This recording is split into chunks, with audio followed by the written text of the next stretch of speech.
you might have heard many people's developing some kinds of sensitivity after having prawns and allergies, skin reactions. It's mainly because it's mentioned in Ayurveda, it's Tridosha Kopak. That is, it provokes Tridoshas. There's too many cosmetics companies that are not truly organic but are portraying themselves to be organic. The general public has knowledge only about a few ingredients to name. For example, sulfates, paraben free. But what about the rest? There are 1,300 to 5,000 ingredients that can equally be toxic, causing internal issues, hormonal issues, miscarriages, reproductive issues. This is listed in European Union, and these list is banned in European Union, which is prevalently used in most of the companies, even it is organic, natural brands in India, in US. Today's episode with Dr. Nayana is our first episode on Ayurveda, where we did cover the basics of Ayurveda, the ABCs of it, but also tried covering some advanced aspects of Ayurveda. It's an extremely vast subject, so it's a fantastic 101 episode for you. In this age of cosmetics and skincare and hair care, where we're putting all sorts of products on our skin and on our hair without understanding the long-term effects of these chemical products, I personally feel conversations like this are extremely important, where ancient knowledge comes back to the forefront.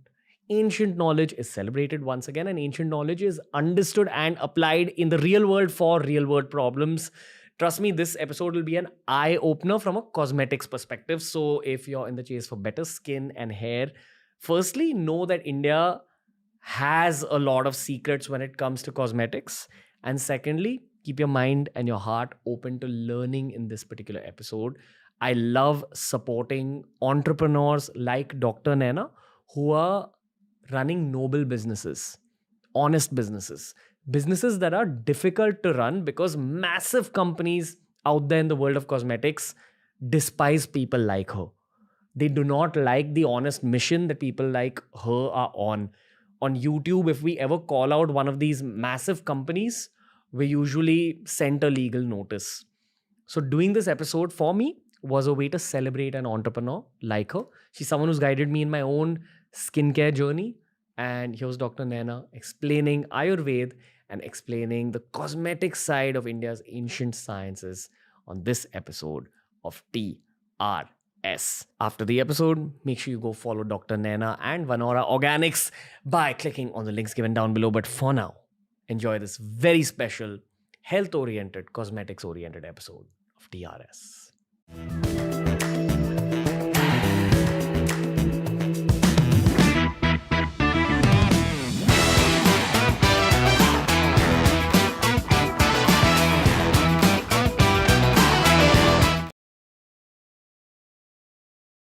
Dr. Nayana, thank you for entering my life, because I think my skin, hair, mind, all of it improved after that one conversation with you we had long ago. So it was bound to happen. This podcast was bound to happen. Welcome to TRS for the first time. Thank you so much, Ranveer. I'm so humbled to be here, to be a part of your show. No, I think you have so much to share with the world. Honestly, the last 2 years in my life have been very transformative because I've adopted yoga, I've adopted Ayurveda. Yes. And you can only get Ayurveda experts like yourself to talk about organic skincare on a podcast like this. I feel too many people know nowadays that organics and Ayurveda work well on the internet. So there's a lot of non-qualified people talking about it. Yes. I'd actually first like for you to talk about what you've studied so that people know that they're listening to an expert. Yes. Ranveer, I have graduated in BAMS, Ayurvedic medicine, and have done post-graduation in Ayurvedic psychiatry that very few people know about. Okay. That is a medicine specialization in psychiatry. Okay. Yeah. And so much of how you look on the outside is actually related to your mind as well. Yes, definitely. But then also there's always hacks you can use on your face, on your hair to enhance the way you look. Yes. Personally, I'm an on-screen personality. So my skin, my hair, all these things matter to me a lot. Yes. But I think we're living in an age where everyone cares about it. Yeah. Why do you think people should be caring about their skin and their hair in the first place? Yes, that's a very good question, and there are so many controversies or conflicts when we talk about taking care of the skin, especially skin. Usually, people say that it's we would choose natural beauty. Why you want to be beautiful like that? There is a concept like that, but when it comes to the skin, it's totally, we all know it's a reflection of one's mind. It's one's confidence, it's one's self-esteem, it's one's self-respect that is reflecting on your skin. What we see from outside, people say beauty lies in the eyes of the beholder.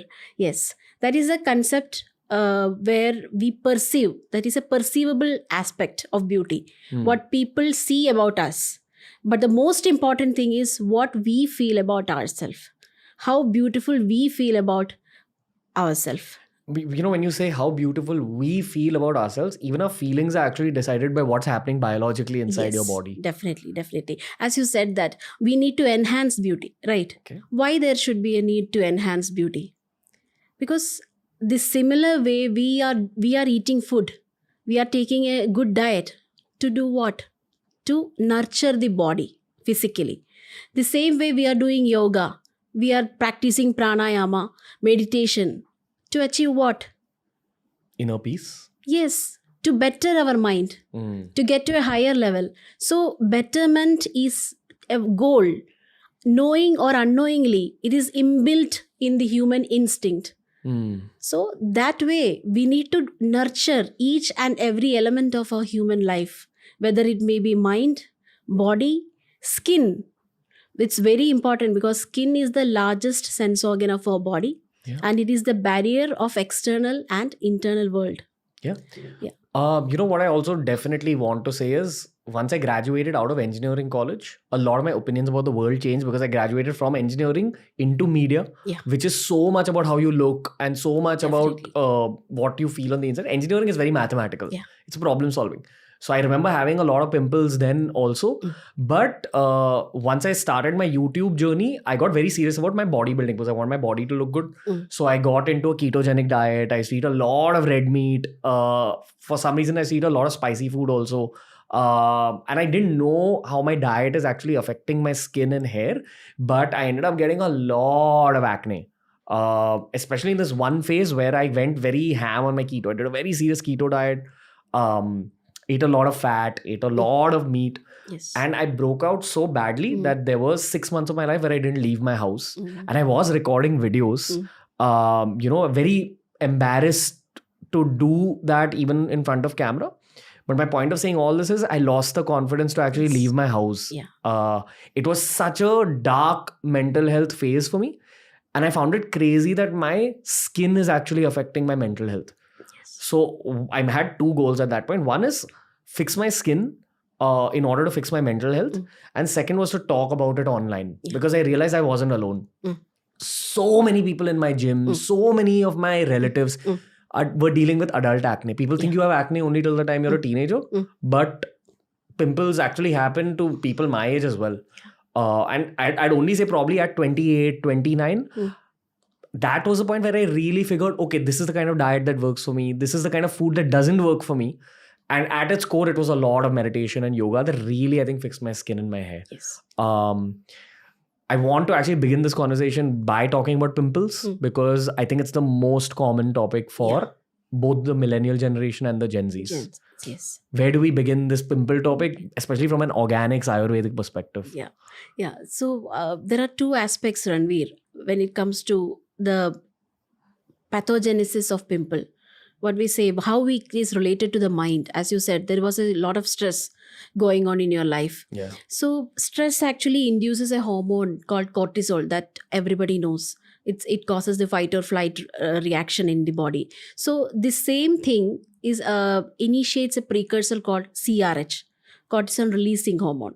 So this CRH actually binds with the oil producing glands of your skin, especially face. Face skin is very sensitive or tender compared to the other parts of your body.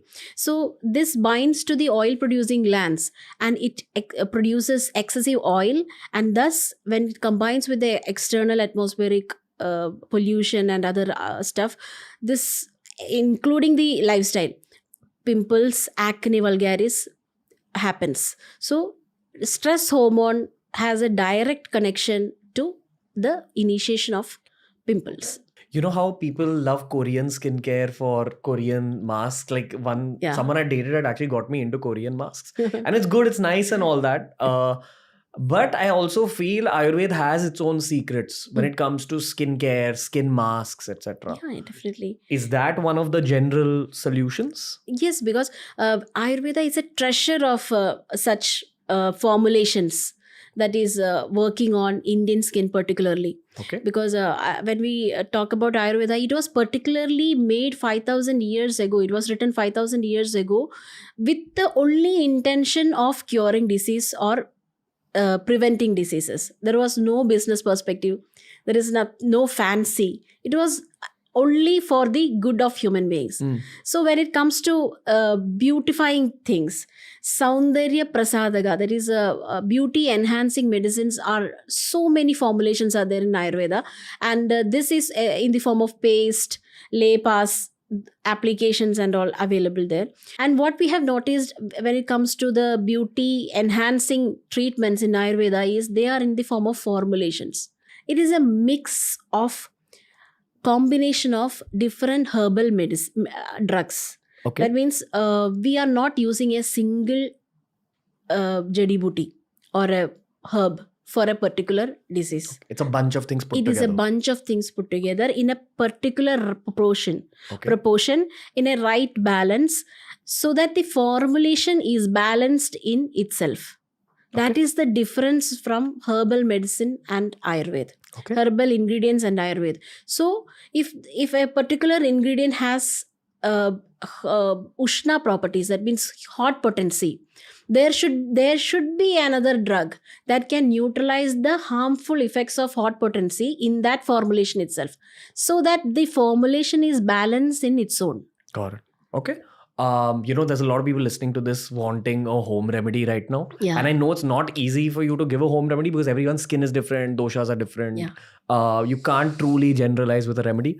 But can I still ask you for a bit of a home remedy? Yes. Home remedies are now in internet with so many home remedies we can see. Some may be working for some people, some may not work, but there is a huge danger that I would like to share with you, is that this particular ingredients using in a raw form can actually irritate and cause harm to your skin if directly applied. Okay. So we can't say that this particular home remedy is good. So that's why Ayurveda has mentioned certain processes of paga. That means processing in the particular, if that is oil soluble, we need to process it in oil. If it is water soluble, there is a particular way of extracting the best of that ingredient. So that processing makes the formula very irritant free. Okay. And it won't irritate the skin. So when it comes to home remedies, it's not advisable to use a home remedy as such for an indefinite period of time. So basically there's no answer to like a generalized home Yes. remedy for acne because everyone's skin is different. I'll probably share my own experience. Again, this is my subjective experience. It may not even work for everyone. This is just related to my pimple journey. Okay. For me, the big switch was actually going vegetarian because I feel like that cut out a lot of pitta and I used to eat a lot of red meat. And I went vegetarian for the sake of my meditation. So as the meditation goes deeper, anyway, that you get a glow on your face because of the meditation and all that. So that was another factor. I noticed that even after going vegetarian, I started missing processed cheese and milk a lot. And for me, those two things used to irritate my stomach. It may not irritate everyone. I later found out that I've become lactose intolerant in life, which you can develop in time. Yeah. Then that can also cause acne. And I avoid a lot of table sugar. Like I don't eat any table sugar. I don't eat too much processed food. So for me, it was very diet centric, with to kind of remove the acne, but to really enhance my skin. I do use a particular Ayurvedic paste that has been given to me by you. So that's one aspect of it. Again, I don't want to talk about it because it's too subjective to me. The second is all my pranayam, my yoga, and always kind of just keeping a track of my diet and eating a lot of raw food. This is what has helped me. And I still get pimples once in a while. It's just a lot lesser than it used to be. This I'm giving so that people just close the loop on these questions, because I know what it's like having that many pimples on your face and looking at YouTube videos for remedies. You're willing to look at 1,000 videos just to gain that some new information. Yeah. So, doctor, would you like to add anything in this whole pimples problem? Yes, because that is the very instinct in me that led to the development of my brand, as you know. Yeah. Because when people like you and many patients used to come to me with issues like this, and they wanted products that they can easily use, that can easily glide into their daily routine. So when I looked into the market, I couldn't find and pick and choose one, recommend them to recommend any of the product, because those ingredients what I was looking for was accompanied with a lot of synthetic elements and chemicals that could actually harm more than benefit the skin. I also feel that when you're a subject expert who becomes an entrepreneur, you become a student even more deeply. Definitely. Once again, because you have to deep dive into your subject again and figure out how to make the masses understand the work that you're doing. Yes. I love that you brought up this whole thing about modern day cosmetics, because there's too many cosmetics companies that are not truly organic but are portraying themselves to be organic. I'm not even talking about the old world companies that will probably sue you and me for even naming them. Yes. But they're famous companies that everyone's heard about. We can't name them. I'm talking about some of the new age brands as well, who portray that they're organic but they're truly not. So let's talk about that, because I know that your skin is like basically a second mouth. Whatever you put on it, it ends up eating. Yes, definitely. So let's talk about it. Yes, when it comes to the organic and natural skincare available now, there are so many things people are aware right now regarding, for example, sulfates, paraben free. People, general masses even look for sulfate free, paraben free shampoos or other skincare. But what about the rest? There are 1,300 to 5,000 ingredients that can equally be toxic, causing internal issues, hormonal issues, miscarriages, reproductive issues. This is listed in European Union, and these list is banned in European Union, which is prevalently used in most of the companies, even it is organic, natural brands in India, in US. This is a huge market where we only have knowledge about, the general public has knowledge only about a few ingredients to name. Like it should be sulfate What about free. the rest? Yes. Silicone free. Yes. People think that if it is sulfate free, silicone free, everything is fine. It's not. But okay. on the label, how do you spot a bad ingredient? That's quite difficult, Ranveer, when it comes to... I think that it is the duty of the formulators, those who manufacture. That is because there are so many loopholes as far as our Indian system regulating the cosmetics is concerned. There are so many loopholes. So we can't simply portray ourselves as transparency in labels. That doesn't matter, because that is not about that. That is picking and choosing and knowing the ingredients, being thoughtful about the source of the ingredients and putting it in the right place. That is all that matters. But we can't generalize a rule and ask the public to say, if you look for this ingredient, avoid this. We can't even say that, because it's not necessary that it should be listed on the label. Okay. That's by law. You don't have to list everything on the label. Yes, but there are so many malpractices happening. It is required to be listed on the label, but where does this ingredient come from? This supplier or cosmetic raw material supplier industry is huge, that they give you the list of ingredients with this kind of desirable effects. There are thousands of ingredients available in Indian market as well as abroad. But and what the cream and cosmetic manufacturing industries does is they pick and choose among the desired effects that bringing the product. But where the ingredient is sourced, what is the actual process going on to bring in that effect in the ingredient, that is unknown. Okay. So I'm assuming that these cosmetic companies are okay keeping these ingredients in because overall it might reduce the cost of creating that same cream or face wash Yeah. or whatever. Yeah. The thing is, if you go fully organic with your product, probably the cost of manufacturing it increases. Am I right? Yes, definitely. That's the basic logic. That is one logic, Okay. Ranveer. That is only one aspect. That is about cost management, cost cutting. Because if you have a raw material, when I talk about raw material, I'm referring to the structure what the cream is made of. The structure what is the gel is made of. Okay. Irrespective of the ingredient part, active part. That is where Ayurveda, organic or other actives come in. So I'm not talking about that. First, I'm talking about the base of a product. Okay. How the structure of cream, how the structure of shampoo is made of.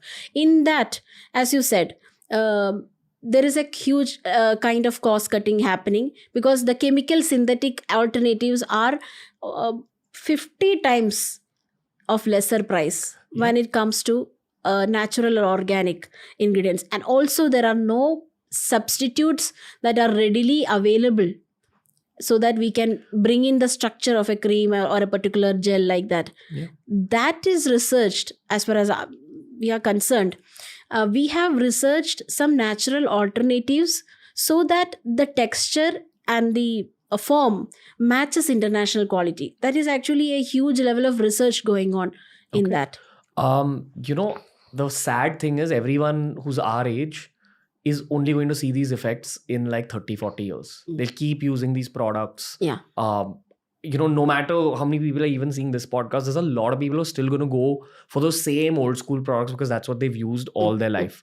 But the effects will only be seen 30-40 years later. And you're saying that there are actually even reproductory organ effects, and could there also be like carcinogens in all these things? Yes, definitely. Okay, so you can get cancer, you can get reproductive issues because of these things you're putting on your skin and your hair every day.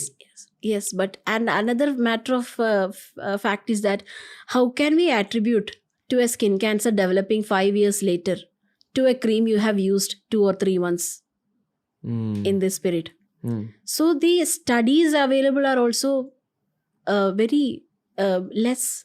We can't, if you search on a particular ingredient in a cream you're using, if you go to the Google, what does it say? This ingredient is can be used on the skin, and this brings in this kind of a benefit. It gives whitening to your skin. Side effects are not reported or unknown. What does that mean? Side effects are not known. So people think there is no side effect, but it is not that, because these are popping up. These ingredients and these things are only popping up, and the side effects will be known only after 5 or 10 years. Okay. So all in all, I hope that at least listeners of the show move into more organic choices. Yes, definitely. Is there again a generalized solution for people? Like, I think people just need to be more educated as consumers. Yes, right? That's the basis of this conversation. Yes, but to some more extent, people are more educated right now. People know that organic is good. We need to move towards organic and natural products. But whom to trust? What is the criteria of organic? These things are the main concern right now. What's the criteria? Criteria in the sense, these when you talk about organic, it's not about mixing and matching of a particular group of ingredients. Okay. That is what is happening in pure organic labels. If some brand is doing organic, well, that is certified also. Suppose they only make use of some organically certified ingredients to bring in particular formulations, and on the label they'll write organic product. Yes, organic. I'm also not defending that. No, I'm not saying that they are not organic. They might be organic, but the deep concept is not there. Okay. Why the ingredient is used, what kind of ingredients can benefit the skin, what about the efficacy? That's where my life works.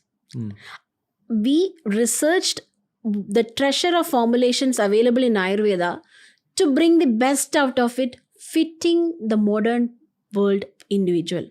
That should easily glide into the routine. That is my first point. And also to give no harm at all. I can assure that there is 100% natural ingredients used without depending upon any synthetic or chemical fragrances. I think the downside for you is you're playing a more difficult business game, if I'm not Yes, mistaken. definitely. But it's worthy of it, and it's rewarding to Ranveer, because Okay. the kind of response and the feedbacks we are getting is actually worth it, because people are saying that it's transforming their lives. Okay. This is why I respect you, because again, the doctor side of you has turned into an entrepreneur. Yeah. And you've not turned into an entrepreneur for money. Yes. Which is exactly the kind of guest I want on my show. A subject expert who's actually doing something with Yeah, the subject. Because anyone can be like a bag full of knowledge and not really change the world through that knowledge. Yes. So, in saying that, I still want to extract some more knowledge from you. So, all in all, with skincare, it's very subjective. Just go hyper organic with the cosmetics you're using and try understanding how your dietary decisions affect the quality of your skin. And if you can, then do some yoga, do some breathing exercises, do some meditation. Yes. Okay. Yeah. Anything else you would like to add to this skincare conversation? Okay, maybe we can talk about the aging process Okay. that begins from the day one of your life. Okay. Yes, You know, because many of my friends, I'm 1993 born, so like I'm 30 now. A lot of my friends, guys and girls, are going for like Botox, are going for plastic surgery in like my industry. Yeah. And people are just very, very concerned with how their face is changing, how their hair is changing, without knowing what's actually going on in their body Yes. biologically. yes. Anyway, let's go, doctor. Tell us. Yes, because this is an alarming thing, because we seldom know about the effects that are waiting for us. Okay. Yeah. So when we talk about that, people are concerned about their looks, and they should be. They should be to some extent. We say now there are there are two extremes. Always there should be a middle path. Madhyama margam prashastam, Okay. as you say in Buddhist theories also. It is always advisable in whatever we do to follow the middle path. So that is very important. We should be worried about the looks, because that itself is a reflection of our personality, the way people think about us, what we actually get appraisal about. So that is important, and we have remedies in Ayurveda for that as well. In the literatures, we can see that every decade of your life there are certain biological factors that are deteriorating or reducing. So we should work on that. Okay. Ayurveda is the science of longevity. Okay. Can you expand on the biological Yes, factors? I will talk about that. In the first 10 years of your life, that is, Balya is deteriorating. The Balya means the childhood. Okay. Childhood is deteriorating. So, in the similar way, when it comes to your skin and appearance, in the second decade of your lives, growth is deteriorating. In the third decade, that means 20 to 30 years, Prabha, your luster, is deteriorating. So we should do things to enhance that. And Ayurveda has laid down innumerable remedies for bringing in the luster back. How do you do it? Yeah, that is why there are so many ingredients, like manjishta, ashwagandha, yashti madhu, Indian madder, licorice, then so many like saffron, so many ingredients to name.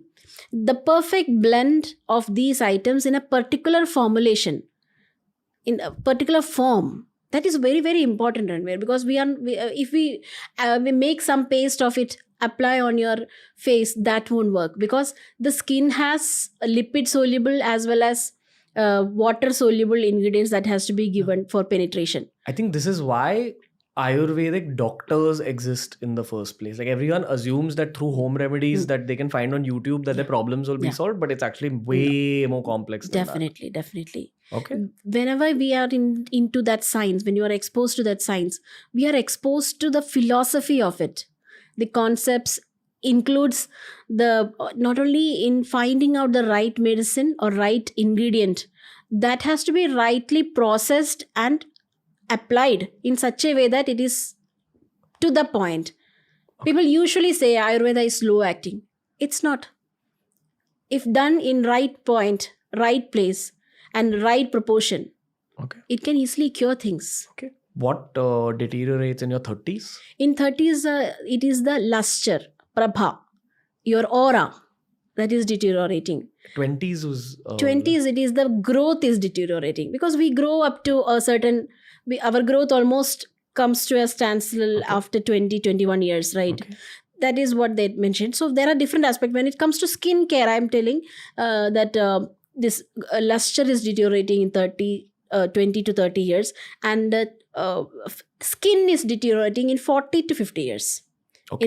In the fifth decade, skin is deteriorating. So we should do things to enhance. Anti-aging should be started from the third decade and continued. Which is your 20s. Yes, 20s. Yeah, 20s. Okay. Yeah, and more anti-aging things should be followed in the 40s. And I'm assuming the treatment is also different in like the 40s. Yeah. It's more So, intense. yeah, that is basically categorized depending upon the doshic predominance. Wow. As we said before. There's no way that we can give generalized solutions in this particular podcast. This is probably a podcast just to increase people's Ayurvedic understanding. Yeah. Because I do feel that this is also missing from the internet because easy remedies work much better on the internet. But this is the actual science of Ayurveda. Yes. Okay. Wow. But definitely, Ranveer, we can't say that it's completely subjective. We can't bring in generalized solutions, keeping these factors in mind, being thoughtful of this, understanding this concept deeply. We can definitely bring in solutions that can benefit a particular age group. Okay. Like as in, like again, talking about a paste or something you put on your skin. It can be built from a generalized the ingredients can be selected accordingly, and it can be processed in such a way that it will act in that particular age group. Usually we categorize a set of problems that can pop during the 20s, during the 30s, during the 40s, and develop products accordingly. I have a very straightforward question to you. You're from Kerala. Yes. Why do people in Kerala have such nice hair? Like, is it coconut oil like that is being put? Not necessarily genetic factors. Okay. Biological environment. That is also in Ayurveda we can say it's the desha, depending the position of a particular place is also classified, and it is basically Kabha predominant area, Kerala. It's actually locked in backwaters. With the geographical position of our Kerala also contributes to the hair complement, I would take it. Why is there much more of a prevalence of Ayurveda in Kerala? I've noticed this also. Ayurveda is very much prevalent because of the authenticity. That means the principles Ayurvedic formulators are sticking on to with the purity. They are strictly following the literature for the medicine manufacture as well as the procedures. And there are some techniques developed in Kerala that is also contributing, like Keraliya Panchakarma Chikilsa. That is also contributing much to the Ayurvedic aspects, because strictly Ayurvedic practices are followed. Not only external, internal pacification of doshas, internal purification, detoxification. This is done through a particular system, and that is sticked on to. That is the effect that Ayurveda brings in, and that's very predominantly done in Kerala. That's Lots of my friends in Mumbai like go to Kerala for these like Ayurvedic breaks. They'll go there for a week. They'll have a bunch of processes done on their body, a lot of which are related to purification and massages, like an Ayurvedic massage. Is that the technique you spoke about right now? It's only a physical aspect of it. Usually snehana, that is loading your body with unctuous, that is ghee related, medicated ghees are given to bring out the doshas to a level, and then these massages are given to again to abhyanga. Abhyanga is the treatment. It's a treatment only, it's not a massage. It is a scientific pattern of massaging the body, which also brings the doshas to a particular point of the body. And then Shodhana treatment, purificatory treatments like Vasti, Virejan. What are all these? Like Vastis are medicated, that is it is the anal installation of medicated decoctions. Yeah. Oh, It all directly purifies the gut, yeah. and it has invisible effects. When I talk about invisible effect, Ayurveda processes can't be visible to you in a macro level. As Charaka Samhita, it is mentioned that pratyaksham hi alpam, apratyaksham analpam. That means what is visible to you, what is perceivable to you through your senses is very little, and what is not perceivable to us as to human beings is vast.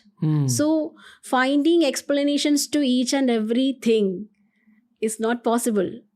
Just like we don't hear the sound more than 200 decibels or below 220 decibels. So there is a vast area of things we are unaware of. Our senses are not capable of perceiving. How long are you cleansed for? Like you should do it like once or twice a year, I'm assuming. It's actually mentioned that we have to focus on Ritu Sandhis, where the seasons meet. The time period where the seasons meet are the time period which our body is more prone to diseases, where the immunity level is very low. So depending focusing on that in Ritu Sandhi, that is the seasonal meets, when after summer suddenly the rain comes, so many diseases are popping up. So the body should be prepared for that, and this purgation should be purgative measures, or this Shodhana treatment can be done once in 6 months. Once in 6 months. Yes. Okay, wow. To combat this immunity related issues, it works. Yeah. I'm going to relay another experience I've had lately. So I actually had a shoulder injury just out of the blue. I went to my physio who first fixed my posture. And then they did this particular kind of massage called lymphatic drainage, where they massage you in a particular way. And she says that over time, anyone who does a lot of weight training, what happens is, in weight training, you're always focused on creating a bit of a burn in your muscle. Matlab, you'll keep lifting the dumbbell till you feel that burn. Okay, now over time, over like 5-10 years of doing this, that burn you're feeling is basically lactic acid accumulating.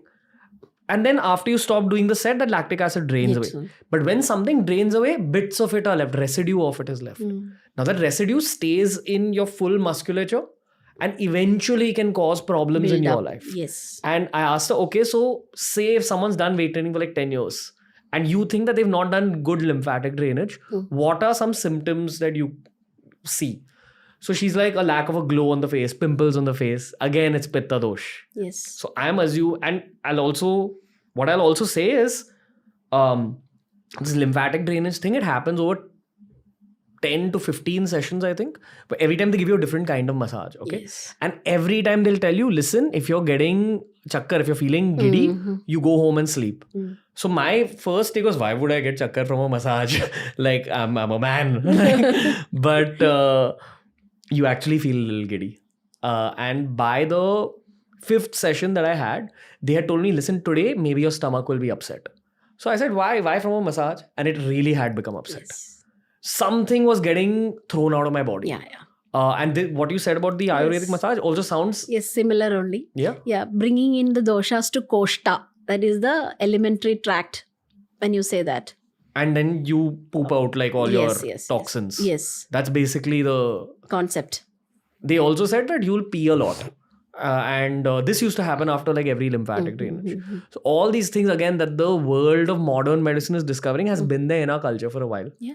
And I also feel, I asked you about why Kerala has such a strong Ayurvedic culture. Because generally the south of India is just more culturally connected to what India used to be before invasions happened, before the British, etc., etc. It's just how the geographical nature of India is. I want to talk about hair now. A very basic question is men's hair care and women's hair care different? Because I know that men deal with receding hairlines. Lots of guys my age, again, losing hair very rapidly. That's the biggest insecurity point for a lot of guys in their 20s and 30s. My personal opinion is, at the end of the day, it's about confidence. But if you can do something about your hairline, try. So are men and women's hair care guidelines different in Ayurveda? Men and women hair care guidelines are not that different. Okay. Only the pattern of aspects involving in the men and female hair growth patterns are different, but the remedies are somewhat similar only. And it's related to mainly your scalp, I'm Yes, assuming. yes. Scalp is the main area, and there are also the requirements that we should care the hair till the tip. Oh, really? Yeah. Okay. That is mainly oiling of hair Okay. to just enhance the overall growth, luster, and beauty of hair. Okay. That is the external aspect, but it's something has to affect cause and effect, stop the hair fall, enhance the growth of baby hairs. That has to be done in the scalp. Okay. That is mainly Ayurveda insists oiling, some kinds of decoctions for Pastes. paste also, and hair care in the sense that is in the preventive aspect. When it comes to the treatment aspect, there are so many things prescribed. Maybe a kind of alopecia that can be treated with scratching with a particular leaf. What? Yeah, that's the way to stimulate, to ward off the clogged kapha, that is blocking the hair follicles to grow. Wow. Kappa's water. Yes, water related. Wow. It's probably So- pus. It's not pus, it is a layer, we can say. The Okay. accumulation of kapha.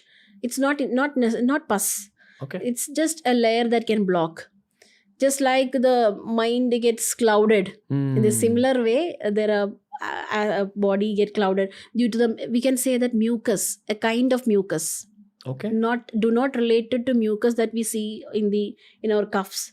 Mhm. The micro level of mucus forms can Okay. block the hair follicles and prevent the growth of the hair. From a generalized perspective. Generalized perspective, yes. Okay. Yeah. Another generalized perspective thing I want to ask you is, at least for me and all my friends, everyone who oils their hair has healthy hair.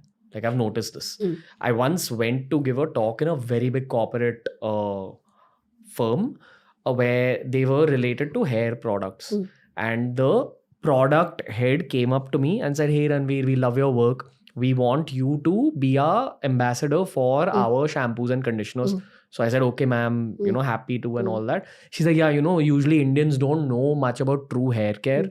This whole thing about putting oil in your hair, do you know that it's a big myth?" And I was just looking at her like, I didn't say anything because I use a lot of oil in my hair, and I feel I have like very thick hair for my age. Like, as in, especially when I see a lot of my friends, I think the big difference is I've oiled my hair very regularly since I was a kid. Yes. And that's what's actually prevented my hairline from receding and all that as Very well. true, Ranveer. Because nurturing your hair from a very young age can definitely attribute to the longevity of the hair, and the diet also.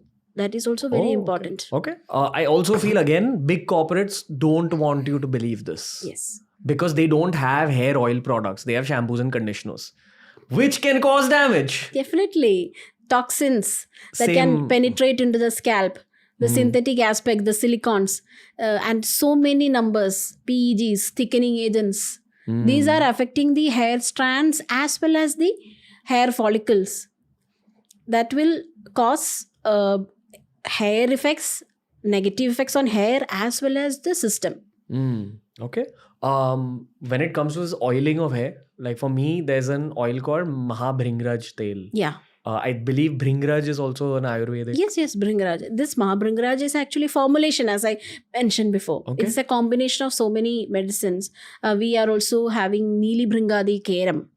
That is a combination of Neeli means indigo, Okay. Brahmi, and so many medicines are there with 4 kinds of milks used. Milks, yes. Like milk is Coconut milk is used. okay. Coconut milk, cow's milk, goat milk, buffalo milk. It goes into the formulation. It is actually a 4 to 5 day long process. Really? And it has to get absorbed totally without leaving any moisture. That is the way it is done. And this again you get to We stick on to this. But you can only get access to this in Ayurvedic resorts, I'm assuming. No, this is readily available. We have the range in our brand. Oh, okay. Yeah. Really? Yes. Where you use milk within the product. milk is used, but end product, you won't feel, if you won't see any trace of white milk. Okay. It is totally into it. In Punjab, like we put curd in our hair. Like it's a very family tradition thing. To like soften it. Like Yes, I remember yes. when I was a kid, my grandmom used to put like curd in my hair and all. Curd is also an Ayurvedic. Good. Yes. There is some logic of putting curd in your hair. A curd, yes, that can soften the. It's a fermented thing that can definitely work as a conditioner. This curd and all gives instant results. Really? There can be two aspects when you talk about any care. Something that can give you an instant result that won't last long. Okay. Yeah, and it can also contribute to a long-term effect by nurturing some aspect. Okay. And when it comes to daily skin care or hair care, that has to be more planned, and the formulation has to be so designed that it has deeper penetrating abilities Okay. to the skin as well as hair for the results to sustain. Does Ayurveda talk about using eggs on your hair at all? No. Okay. That This is not there. This is something that people do though. Yeah. They beat an egg and like put it in the hair. Yeah. I would never do that. I So don't want messy. I wouldn't want my hair to smell like that. Yeah. Does Ayurveda talk about like non-veg and eggs though? Yes, definitely. Okay. It's all about when Ayurveda talks about these different kinds of meat, different Really? kinds of eggs and everything in the food. Food. There is attributes regarding the food. What is the food used for? What is its benefits, health benefits? So Ayurveda perceives food as Maha Aushadha. Aharam Maha Aushadham. It is the best medicine. Food is the best medicine. So there are so many aspects that this particular meat is meant for this, God's meat is for this, and has health benefits as well. Wow. So Ayurveda is vegetarian is a misconception.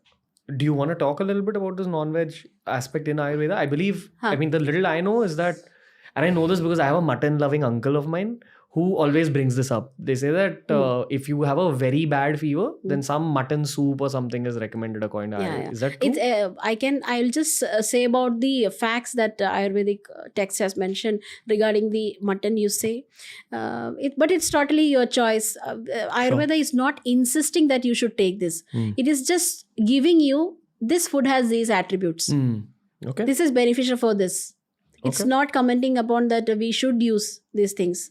So what they say is that goat is a very it's very energetic animal, and it goes on eating fresh leaves. What they eat is fresh leaves, and it's very bouncy. So that meat is very lakhu. Lakhu means very light, easily digestible, and yet very health enhancing. Really? That's what they have mentioned about. Means it in text it's mentioned. Wow. Okay. Yeah. Do they write about poultry or fish? Yes, so many mentioned. For example, if something gets to my mind is regarding the prawns. Prawns, no, it's called chili chima in Sanskrit. So it is meant to disrupt all the three doshas. Oh, really? Yes, it can cause you might have heard many people's developing some kinds of sensitivity after having prawns, and allergies, skin reactions. It's mainly because it's mentioned in Ayurveda. It's tridosha kopak. That is, it provokes tridoshas. Like it messes up your dosha. Yes, messes up with dosha instantly. So all in all, you shouldn't eat prawns according to Ayurveda? Not. It is there. This concept is there. It actually means you shouldn't stick on, means you shouldn't go to these items while you're selecting. It's just giving information. Ayurveda will never say, listen, don't eat this. It'll just tell you, listen, it'll mess up your doshas. Now you do what you want. Yeah. Wow. That's all. It's your choice. Do you have any other interesting non-veg angles? So many actually, because there are we can't even relate to what kind of fish is this because there are so many names with certain properties mentioned, and also Viruddhahara concept in Ayurveda, where we can see that you shouldn't eat chicken with curd. That's very prevalent here.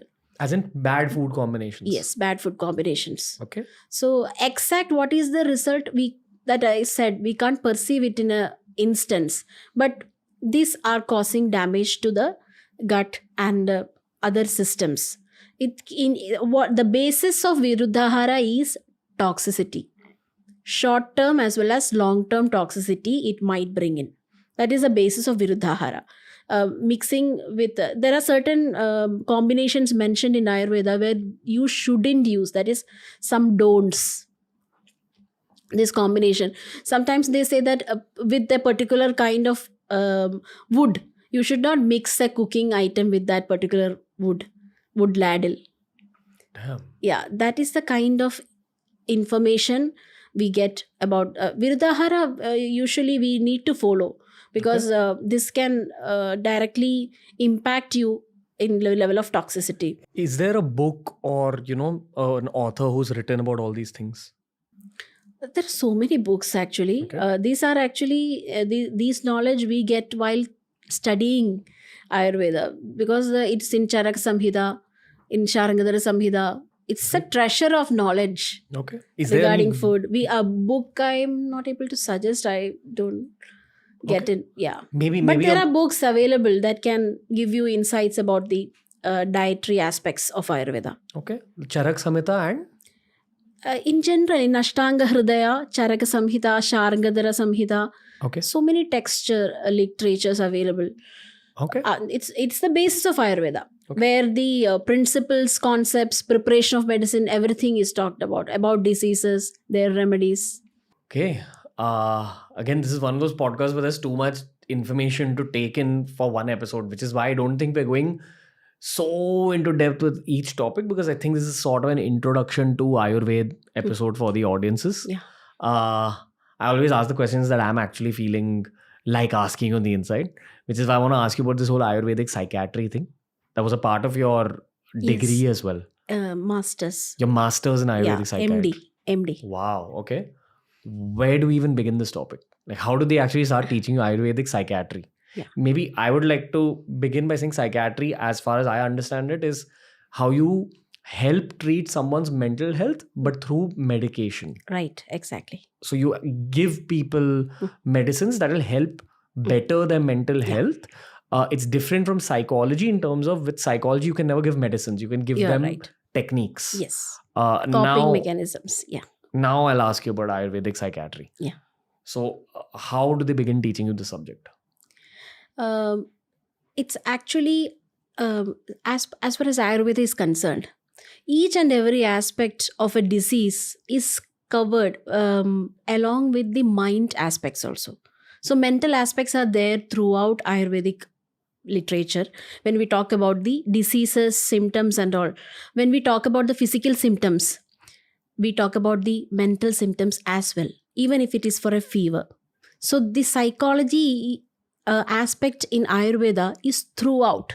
Got it. And when we talk about psychiatric medicines, Ayurveda has strictly laid down different techniques, principles, treatment patterns, treatment solutions for psychiatric ailments, from the schizophrenic spectrum of diseases, Really? anxiety, sadness, depression, Okay. ranging from the normal psychological issues to severe spectrum of psychiatric issues. Damn. Okay, so let's take up anxiety. I think it's one of the most common problems in today's day and age. Yeah.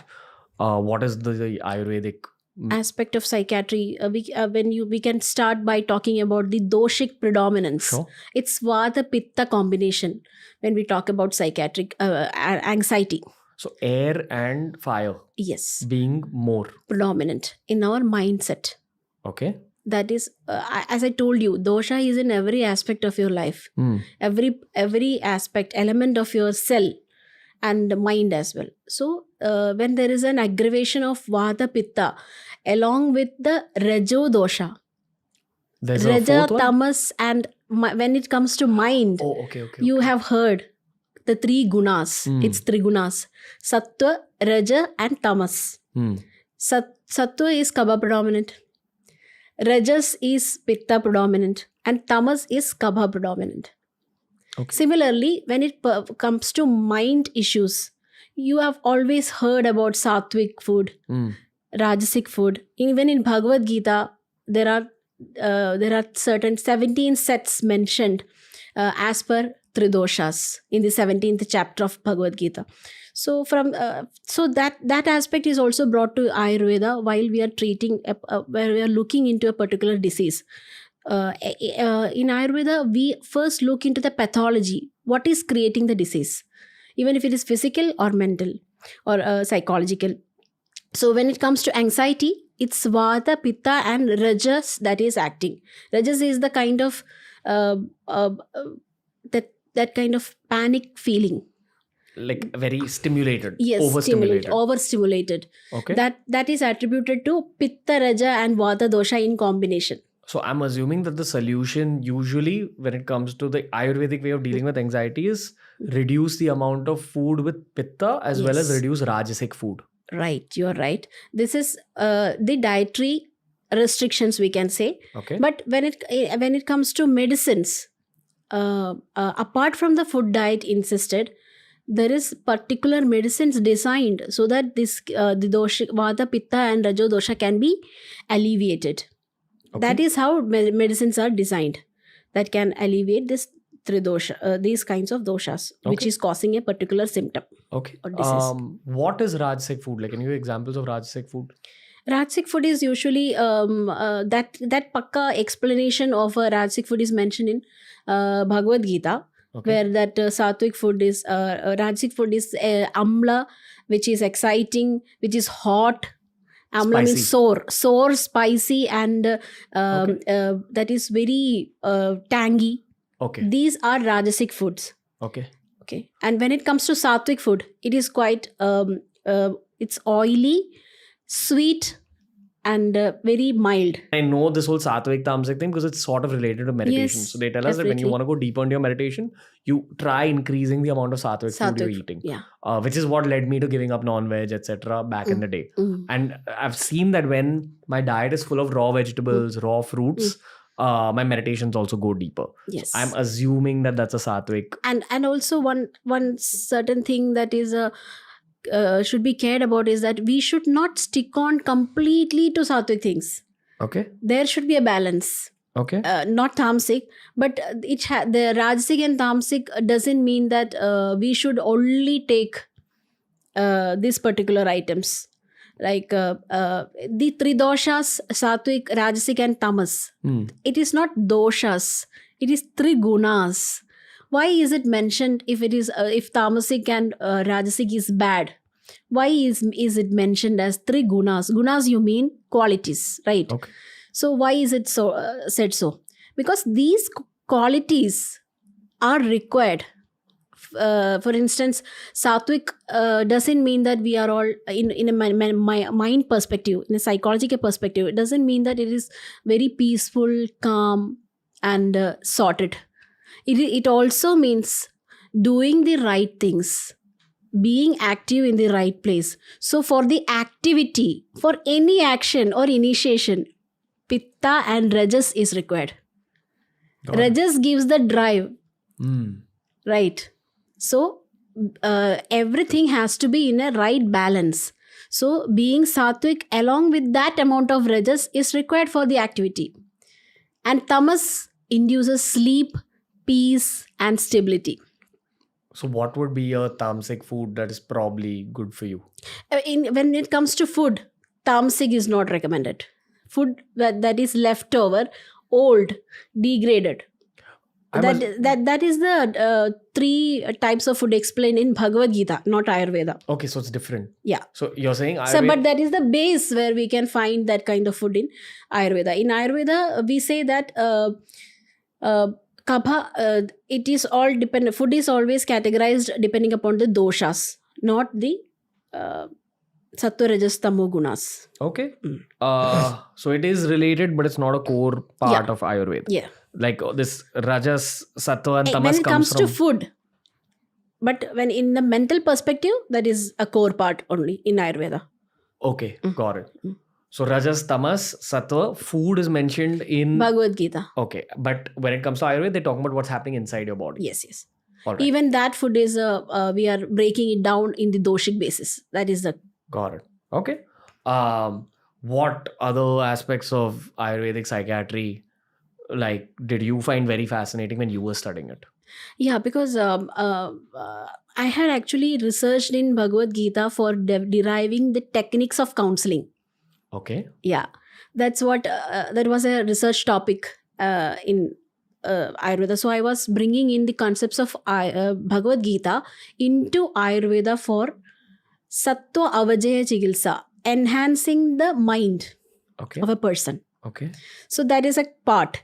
But when it comes to medicines, psychiatric allopathic medicines are the most dreaded side effects. You're saying in modern day In psychiatry. modern day psychiatric medicines have these medicines have the most dreaded side effects, as everybody knows. Okay. But that is quite we can't actually skip that.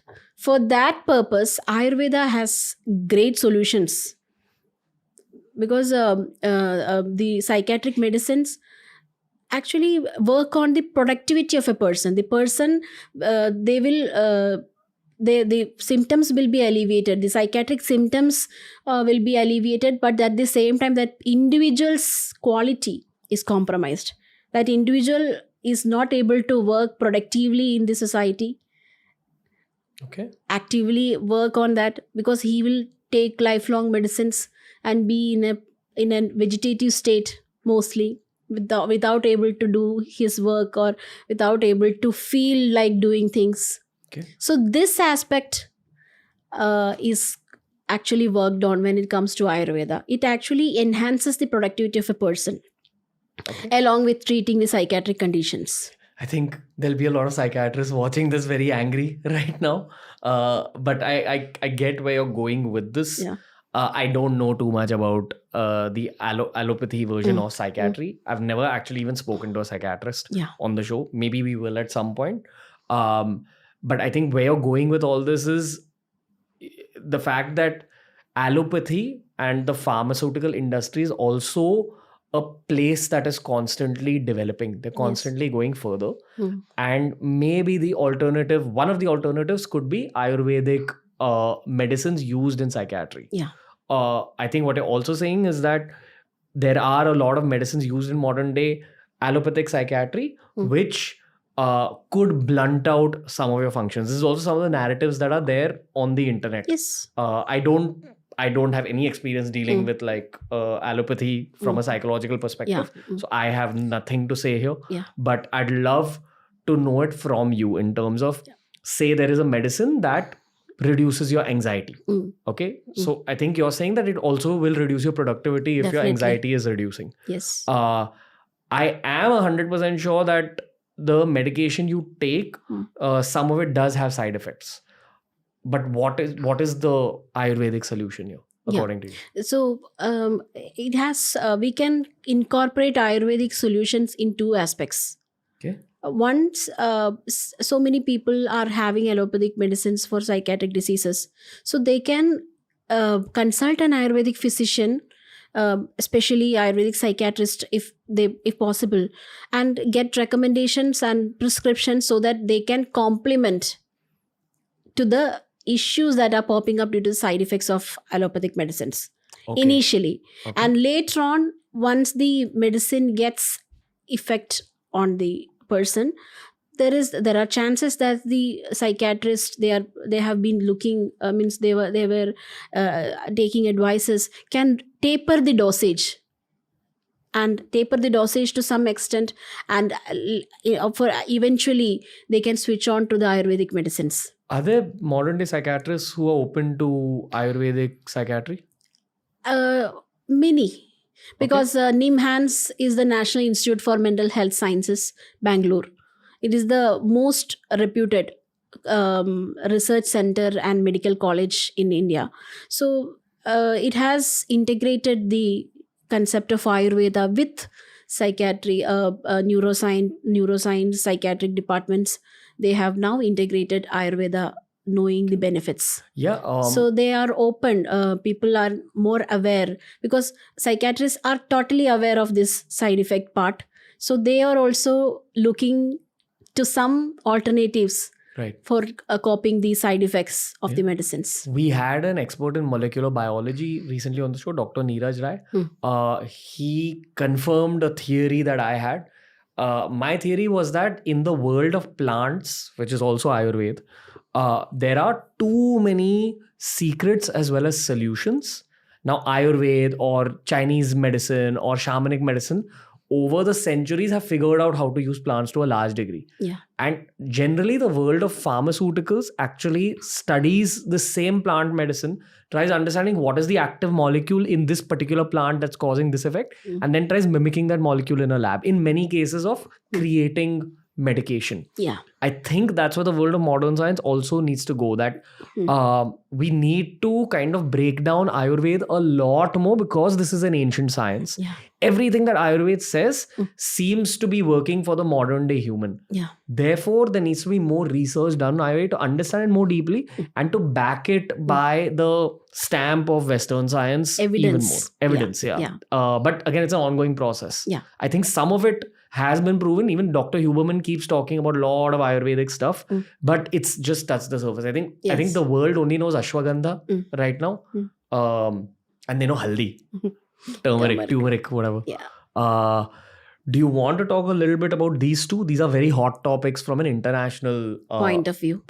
Yeah, and these are the two things that the West knows. And knowing the West, they're going to deep dive and get to know about all this other stuff that people like yourself already know. So where do you want to begin talking about? Let's talk about haldi. Yes. Turmeric has been one of the ingredients, one of the thousands of ingredients in Ayurveda. So haldi has so many benefits, herb benefits, etc. But now curcumin is the active ingredient that is alleviating pain, enhancing immunity, curbing autoimmune diseases. This curcumin has found to be well researched in this. So, but as per Ayurveda, there is a different approach, like taking a holistic part. It's not about extracting a particular ingredient to work on a particular thing, because Ayurveda says that, as I told you before also, there are balance of formulations.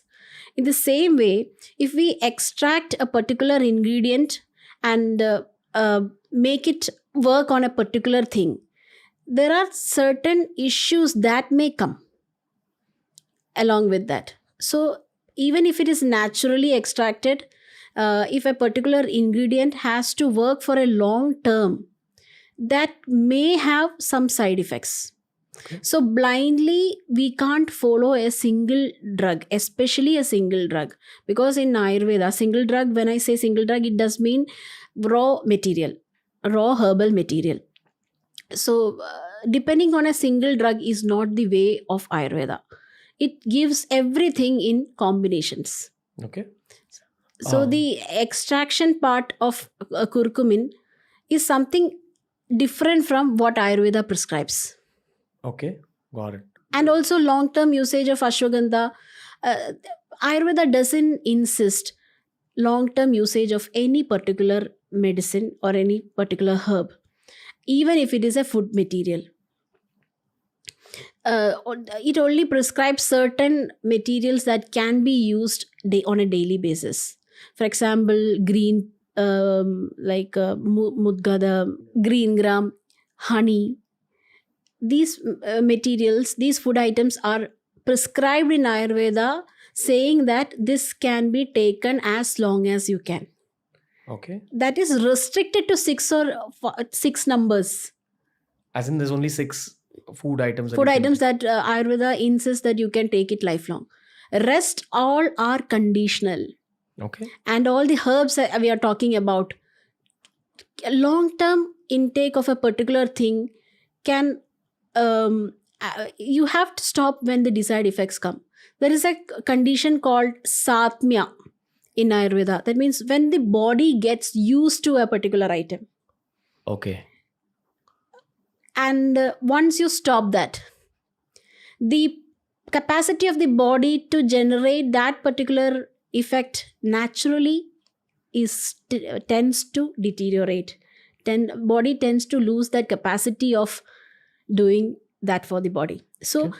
particular drug we is not as such can't be taken for a long time. It should be taken for a desired period of time, and then we need to stop using it. That Okay. is the way it works. And now the nutraceutical industry projecting these things is actually a very concerning topic. What is nutraceutical? Nutraceutical is nutrition plus pharmaceutical. That Okay. is nutrition in the form of food supplements we Got get. it. There are so many glutathione. For example, we can say glutathione is very, very popular these days for making your skin fairer, right? Because it was taken by few celebrities or public figures or in the glamour world before, of 3 to 5 years before. But now the masses are so aware, and this mass demand has made nutraceutical or nutrient supplement industry make glutathione supplements, And every 1 or 2 years, there's a new wave of ingredient something coming in. Yeah. But the danger of these kinds of items, these individual ingredients are used in nutraceutical industries without any guidelines. It comes in the food supplement range. Any company can, with an FSSI license, can introduce a new product saying it is a nutrient supplement. And what is the future of this? People taking collagen, glutathione, melatonin as supplements for a long term. Where are the studies? Do you have any studies, or which is the source of this ingredient? How this is processed? Right.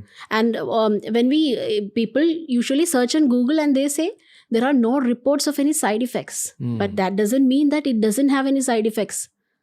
Yeah. So this kind of ingredient based food supplements popular in market is actually a scam. It doesn't fall in the pharmaceutical range. So there are less rules and regulations to be followed. Got it. I think even Dr. Huberman, at least I remember he had one episode on melatonin, and so many people that I've met in Mumbai, if we're ever discussing sleep problems, which is a very common thing for people our age, Yeah. There's always someone who will say, oh, why don't you take a melatonin supplement? And I remember Huberman saying that he himself doesn't take it just because there isn't that much research done on it. So it's mysterious what it does. Yeah. All they know is that in prepubescent kids, like people, I mean, humans under the age of 13, it can cause some damage. I can't remember what the damage was, but I think it's something related to mental function. Yes, it can cause fatigue, lethargy. And I think it was early onset of puberty is caused. Therefore, there is a shift of hormones. Therefore, that could mean that in adults who take melatonin, there could be a shift of hormones and you don't know what that shift of hormones can be. Yeah. Rather than, taking external hormones to fix a problem, try getting to the root of the problem. Why are you not sleeping well? Yeah. Do you have anxiety? Yeah. Okay, there is yoga to deal with anxiety. There Definitely. are breathing techniques to deal with Yeah. anxiety. Yeah. There is meditation to deal with anxiety. Try those things first. Why do you want to put something in your body? Definitely. Which is also my argument for ashwagandha. I remember when I started YouTubing 8 years ago, ashwagandha was a very big deal on the Indian internet Yeah. for two reasons: men's sexual health and bodybuilding. Yeah. I And think- also it curbs cancer related issues, post-cancerous stage. Okay. Yeah. Convalescence period. Ashwagandha is widely given. Really? Yeah. Okay, I didn't know this. Yes. Even the big drug companies who are into Ayurveda deals with this in the allopathic hospitals. We seldom know this kind of a product exists until we get a prescription from a cancer patient after, oh yes, this is an Ayurvedic medicine. I haven't seen this before. This patented drug medicine is not, I'm not aware of. So- I was actually surprised to see these kinds of medicine in the prescription. So you're saying that whenever there is an Ayurvedic ingredient in any medicine or in any supplement, ideally don't take it. No, I'm telling about the particular ingredient that is extracted: collagen, glutathione, melatonin supplements. Okay. So people don't know, because I myself I'm doing research on developing some nutrition supplements that can actually help the people Okay. without causing any side effects. I think you're saying that there's many companies that aren't doing enough work in Yes. research. Yes, it's not only about the companies, Ranveer. It's about the trend that is coming in.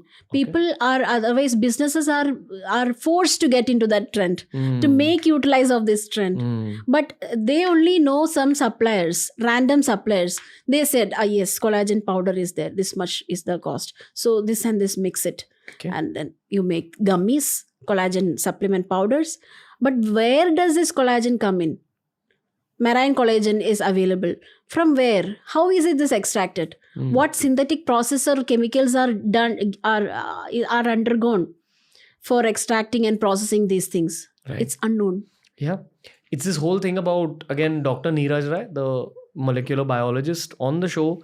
He said that people don't even know the kind of stuff that's going into their bodies today just through the food, just through the vegetables you buy, just through the meat you buy. There's a lot of stuff going into your body if you're living in the modern day. Yeah. So it's always best to stay natural.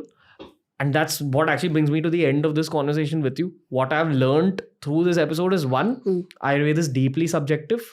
And then there's different degrees of generalization. So all the home remedies we see on YouTube are the largest form of generalization, and it may or may not work for you. Yeah. Rather than that, go for formulations from ethical Ayurvedic companies. If you truly wish to deep dive into Ayurveda, and if you're not going to go to an Ayurvedic doctor yourself, which I think is most human beings, honestly. Everyone wants a quick fix. Yes. Which was the whole point of bringing you on the show. I wanted to celebrate someone like you who's celebrating the subject. Yeah. So, Dr. Nayana, is there any signing off note you have when it comes to this subject of Ayurveda? Yeah, I just wanted to add something when in your last point. Sure. With regard to the more than people getting aware, because they have little awareness or knowledge of what is actually going into a product. I would suggest an ethical solution from the companies that does this. It is the solution is from there. We need to start the solution from there. The products that are that can actually benefit mankind should come in. This has to be very thoughtful. Very strong research and development has to be there. Knowing the very smallest ingredient we are putting into product has to be very clear. The source has to be known, and the process has to be well understood. And then you have to use it in the product. Otherwise, we can't make a public aware of what they see in the label, or what they perceive through advertisements, or what they understand from just knowing the company. What is the real issue, or the core issue has to be corrected from the businesses that bring in the products. It should be more oriented towards the human good, understanding things, thoughtful, sustainable to the nature. This is what I think. Yeah, I think this trend has hit America, honestly. There is a range of organic products in America. I would like to believe that.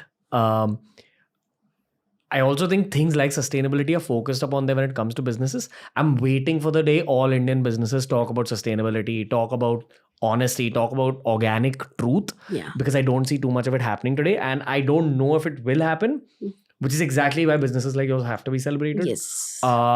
It's a much more difficult game you're playing. Honestly, I know as a business person how difficult it can be for you when you're facing all these people who are taking shortcuts and probably doing the unethical thing. But when people like you take off in the world, maybe it'll actually change the world.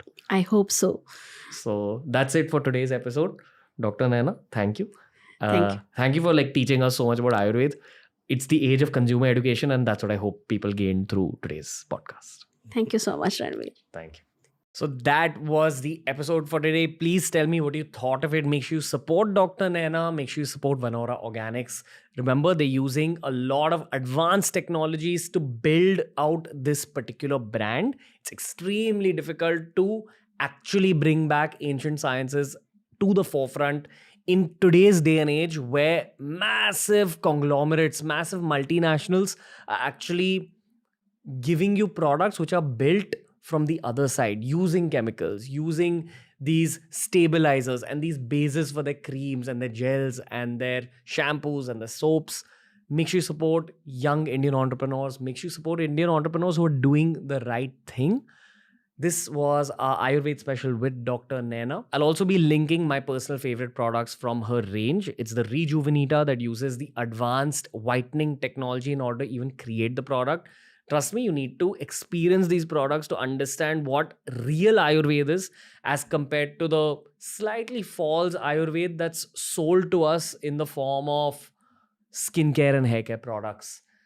This was only our first episode on Ayurveda. We're going to be covering it in a lot more detail in future episodes. So keep supporting TRS and make sure you check out all our health and cosmetics oriented episodes because we have an entire library built out. Ranveer and the team will be back very soon.